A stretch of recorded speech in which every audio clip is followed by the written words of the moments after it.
Hey everyone, welcome back. This is video number 2 or my first update video. So thank you again for watching, and I'm going to quickly go over a demo first of the updates that I've made for Launchbase, and then for anyone interested in the development side, and if especially if you're interested in contributing, I will walk you through the code that I've written so that you can also refer to it and probably contribute. So what you're seeing over here is a GitHub page, and I'm sorry, before I proceed, I'm going to have some links in the description, especially to the previous video if you're interested in the project and want to see the introductory video, and a link to the GitHub repo, as this will be in all the videos from henceforth. So this is the GitHub page that you will be able to see, and you should be able to see the commits that I've made. So these are fresh, just made hours ago, and this is the site. So I'll just double check to make sure that the server is up, and then I should be able to demo the site to you. So this is the website or the progress that I've made. So if you notice in the previous video, only this area was visible, or this is what you would have seen. Apart from that, you can see I've added this bar on the top which has these buttons. So basically these are simple links that I've designed, and this allows you to filter or sort based on the date. So you can sort it based on the latest or the most recent ideas or the oldest ideas first. And you can also sort by popularity or the number of upvotes. So the idea with the highest number of upvotes is ranked first, and then you have the other ideas in that order. So if you click on this, it basically goes to this new URL, which is basically the same URL with a query string. And using this filter property, I'm able to find out that the user wants to sort based on newest, and then we display all the ideas. So right now, the only data that I have in the database is these two ideas. So I'm only able to see two, and then it loads them up, and then it displays them in this fashion. And apart from that, I've also implemented pagination. So by default, the way the API works is, and this is the way I've just designed it, is it returns 20 results every request. So you're on page 1 by default, and then you can go to page 2, and then page 3, and so forth. So this is a simple pagination feature, and every page you have 20 results. And because I only have two ideas over here, you don't have anything in the second page also.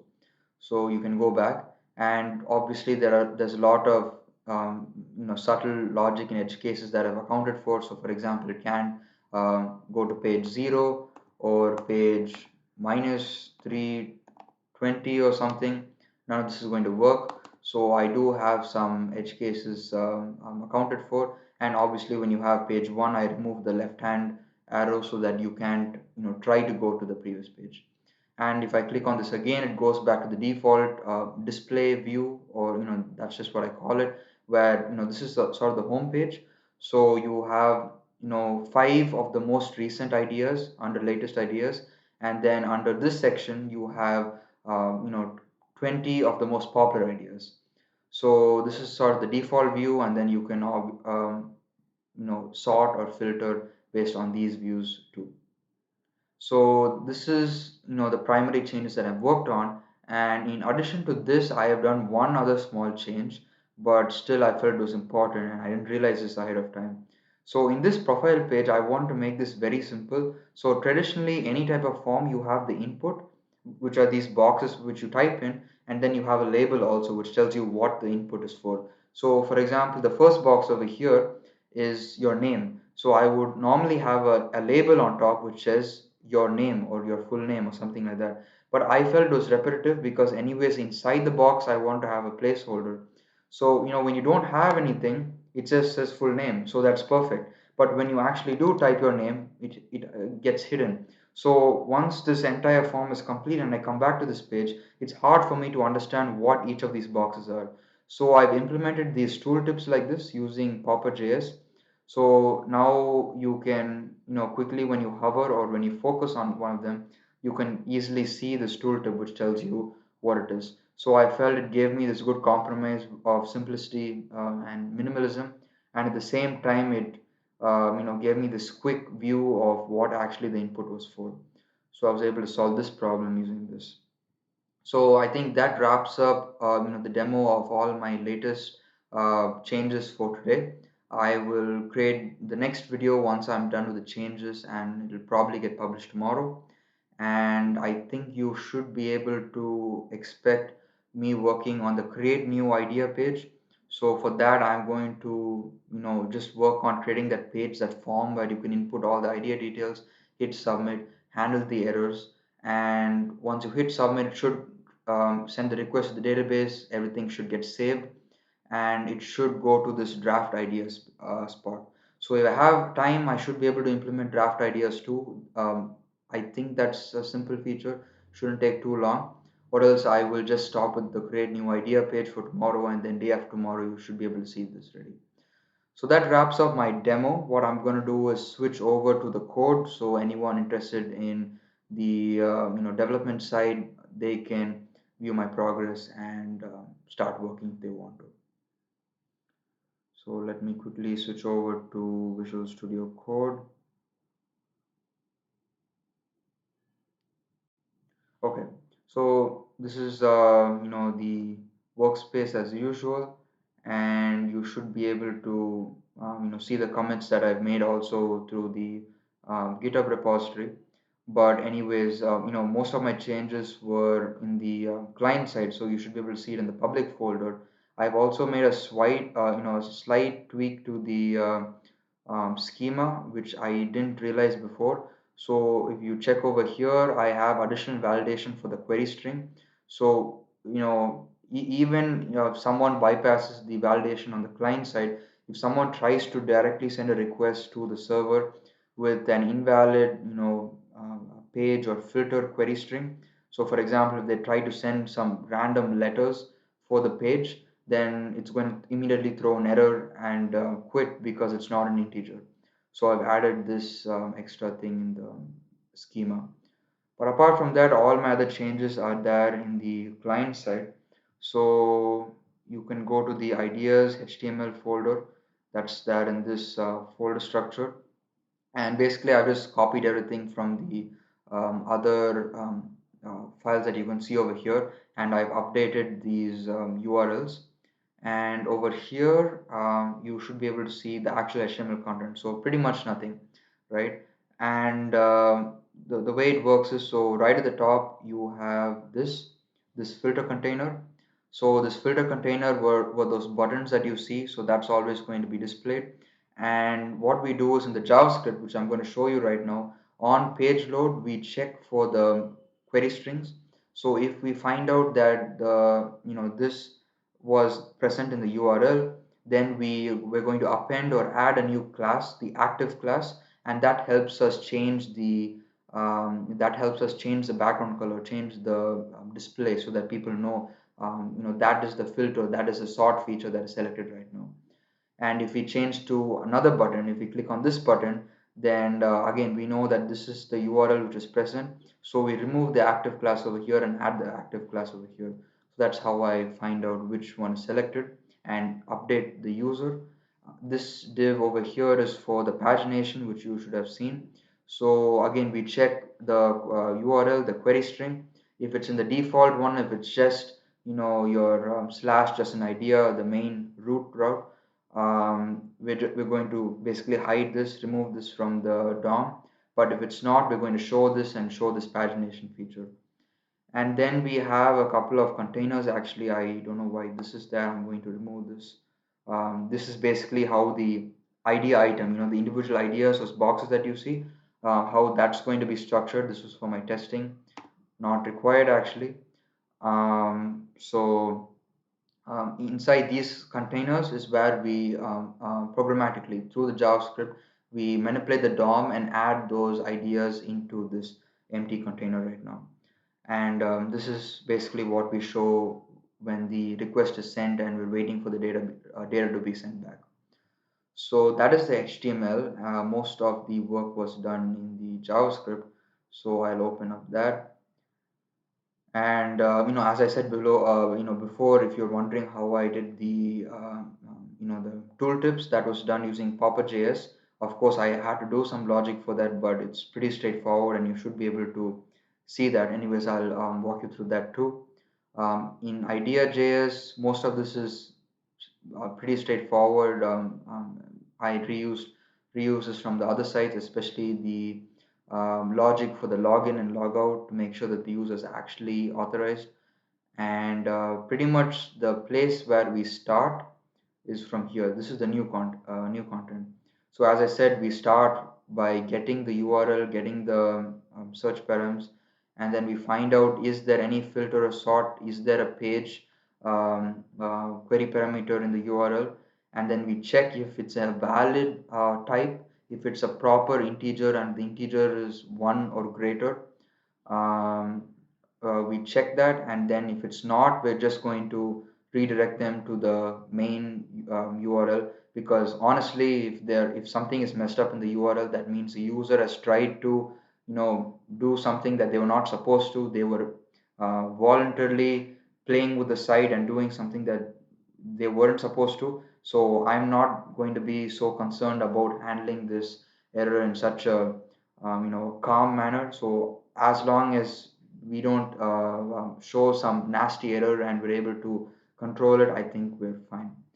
Then after that, I have a switch case over here to see which filter was used, and to appropriately fetch, make the request to the API, get back the data and update the DOM.